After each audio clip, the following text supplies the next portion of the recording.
It's bright out here. Hey there. Oh, it's cold. I don't even know what. There we go. I think I'm on the right setting. What is it House today? by What's frozen. the date today? I don't even know. 17th. January Wow. 17th. January 7th. 2024. It is Oh, cold. Thank you. I'll be right in, Deb. Thank you. Okay. Hey, do you want some berries from the holly tree? Thank you. Okay, there. Hey, you. It's January the 17th, and it is so cold. I'm freezing. And the last video I made, I mentioned winter mulching. And so I thought I'd just come back to that subject. I promise to go in more detail. And I just wanted to show you an example of how it can be advantageous to have the winter mulch heaped up around the base of your fig trees in the wintertime. And you can see that the snow has frozen over top, and that really creates a beautiful boundary, a space between the ground and the cold, frigid air, and protects the roots. It helps. Now the mulch will do that too. That's the whole purpose of the mulch. But during real cold periods, especially if we're lucky enough to get snow during those cold periods, the snow acts as an additional barrier and really protects those roots. Now, I mentioned before that I've gotten away with not covering up my trees the last few years. And we've had an interesting streak of warm winters. And I shouldn't say warm, they're cold, but they're not severely cold. I think last year it went down, the coldest temperature here was 8 degrees Fahrenheit. The year before was 10 degrees Fahrenheit. And I had just a tiny little bit of dieback. But most of my trees survived very nicely. And you've been watching the videos that I've been producing year after year of these trees and all of the fruit that they produce, which is quite a bit. Eventually I cut the trees down. I try to keep them small. That Celeste there, the big one, is going to be cut down. Debbie's been after me to cut it all the way down, and I might cut it all the way down to the ground this year and let it start coming back up again. I do that occasionally. I don't like too many big trees because I can't keep after them anymore. But the winter mulch is a good idea because a lot of these trees that have been in my yard for a long time, and some of them are heirlooms from when I was a teenager even, and I've kept in the family for 50 years or more, they're very valuable to me. And even if I let them die back from a severely cold winter, which has happened in the past quite a few times, and they've had dieback, and sometimes they've died back even when they were covered. And I have videos on covering them. Most of the time the covering will protect them and do a good job, or a partial job, so that you get more fruit to come to bear the next season. But even if they do die back all the way to the ground, if you winter mulch them, and I'm in 7A, I'll say again, here in this location, I have another location, 7B, still the roots will be preserved. And if you have a valuable heirloom or a valuable fig variety that you paid a lot of money for on FigBid or someplace, or from some other seller, or any fig that has sentimental value that you inherited or acquired from a relative or from your father or something like that, or a good friend, you can be assured that in the spring, when everything thaws out, your tree will make new sprouts, new shoots from the ground, and you will preserve that variety, that heirloom or whatever have you. And that's important to me. because I don't want to lose varieties, and I don't. I don't lose my varieties. These varieties have been here a long, long time, most of them, and they're very valuable to me. They're very suitable for this environment. I said many times, and I'll say again, I wish I lived in a better environment, in a better climate for growing trees, fig trees, but I don't. So I've made the best with the strategy that I'm able to employ. I've executed a plan, a strategy over the years that has resulted in the preservation of my very, very precious and valuable fig trees. So winter mulching, very, very important. Now, something that I want to mention to you. I removed the mulch in the middle of April. You can even remove it at April 1st is even better, because it's very, very important. It's a balance. What I'm going to tell you, it's a balance. I'm trying to think how I can explain it to you right now. You don't want to keep your mulch there a long time. You want to remove it. I don't have summer mulch. I told you before, I don't believe in it for a million reasons. Always plant on high ground too. I don't like moist ground. I want to be able to see the ground and control the water when I water or when it rains naturally. I want to be able to control that very valuable thing, watering.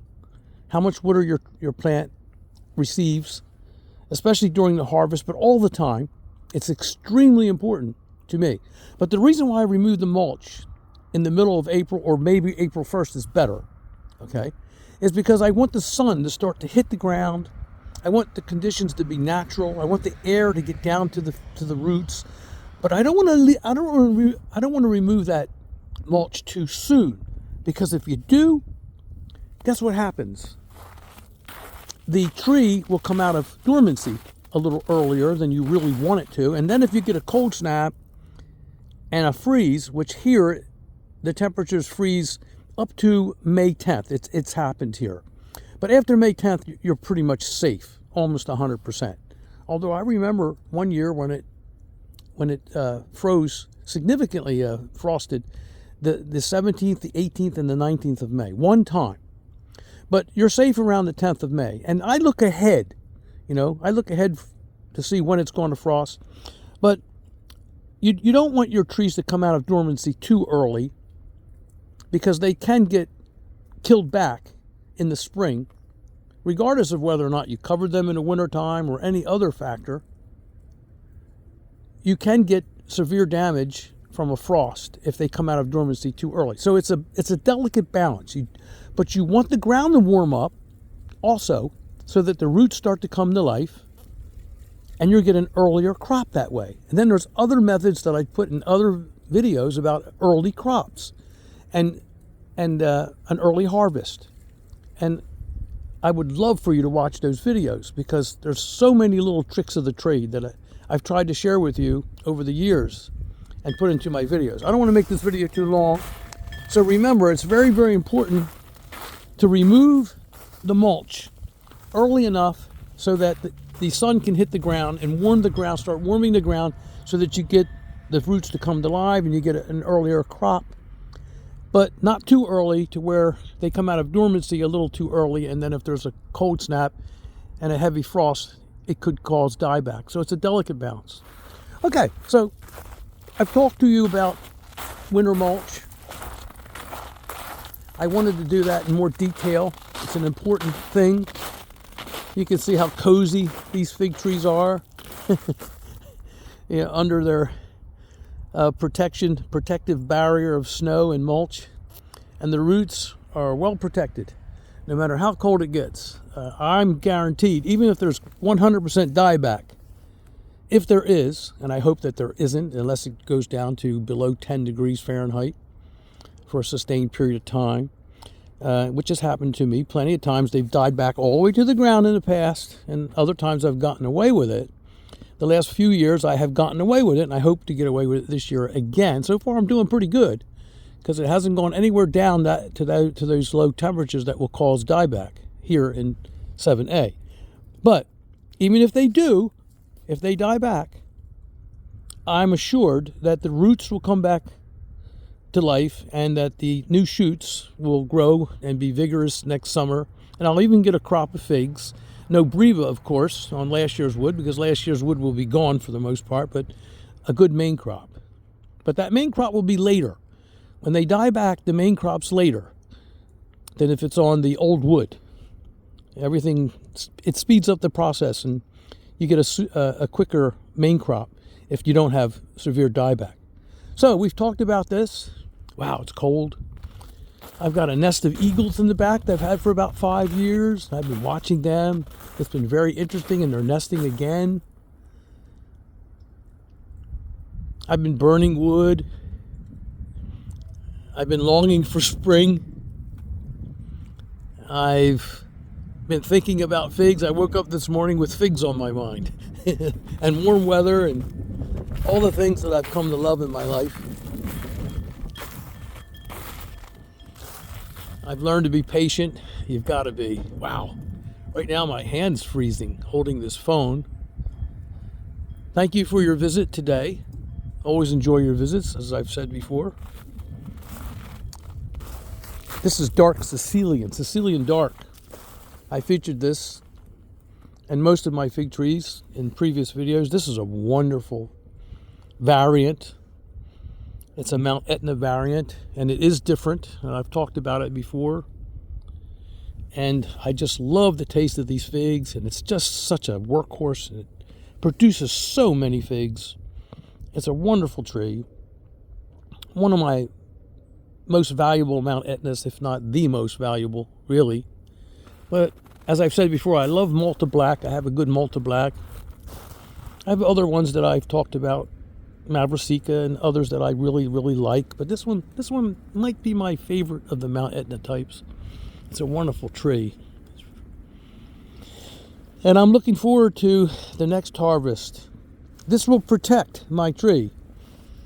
If there's dieback, I don't worry about losing my trees and losing my precious heirlooms.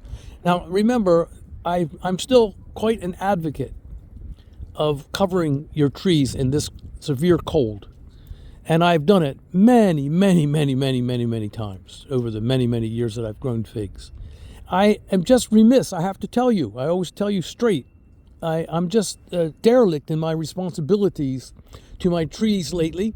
I'm growing older, as you know, I've stated, and I just can't keep up with them. I do have some excuses that are legitimate, that I can practically scrape by, maybe, or barely scrape by with. I have trees, all these trees almost are located in my 7B property, and none of them die back. And I haven't lost any trees there ever. I've never lost trees. The roots always make new sprouts, and I really haven't lost anything from dieback. Only 1 year that I've described before, only one bad year, I had a lot of dieback there on 7B, in 7B. So I have a backup plan. I've got a plan B, and I've got also little baby figs that I keep in my isolation room. All about my isolation room is on videos too, that I built in the basement of one of my properties. And you can do it too, and it works marvelously well. It's unbelievably good. It's a good idea, the isolation room concept, and that's available to you on my videos. And I keep little baby figs there, and I keep my greenhouse figs or my potted figs in there in the wintertime. They're comfortable and cozy right now in my isolation room. And so I always have backups. I've got little babies and backups, and I've got figs everywhere. I've got 3 properties really where they're at. 4 actually, if I count another rental property that I own, where my Uncle Nick brought figs more than 80 years ago from Italy, and he brought 2 varieties, and they're still there. I'll talk to you about those 2 varieties.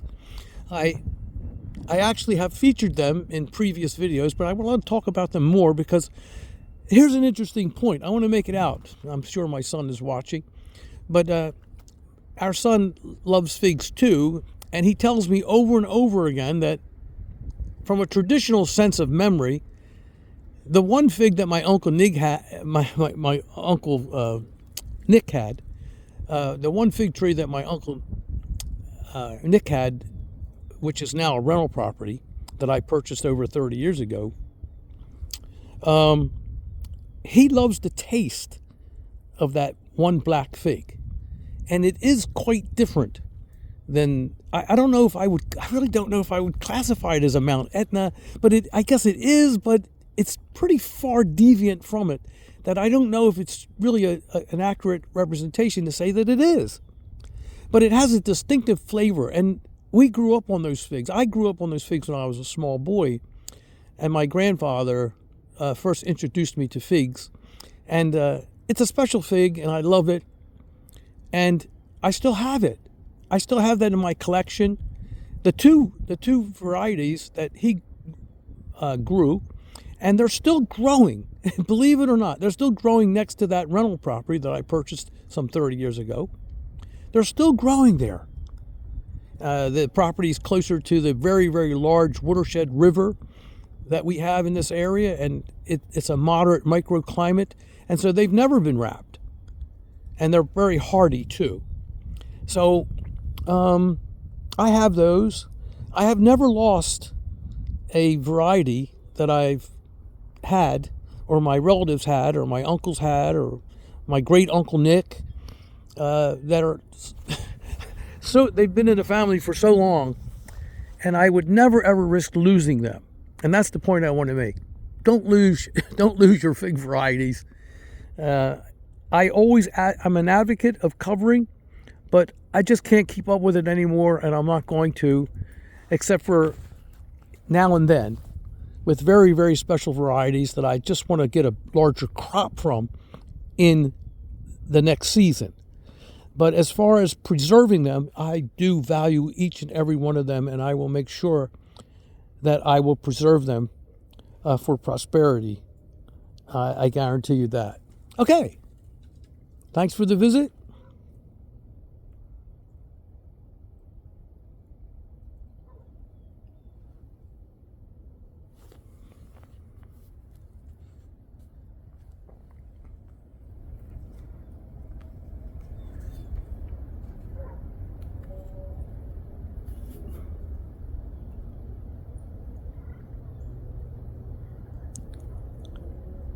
Good day.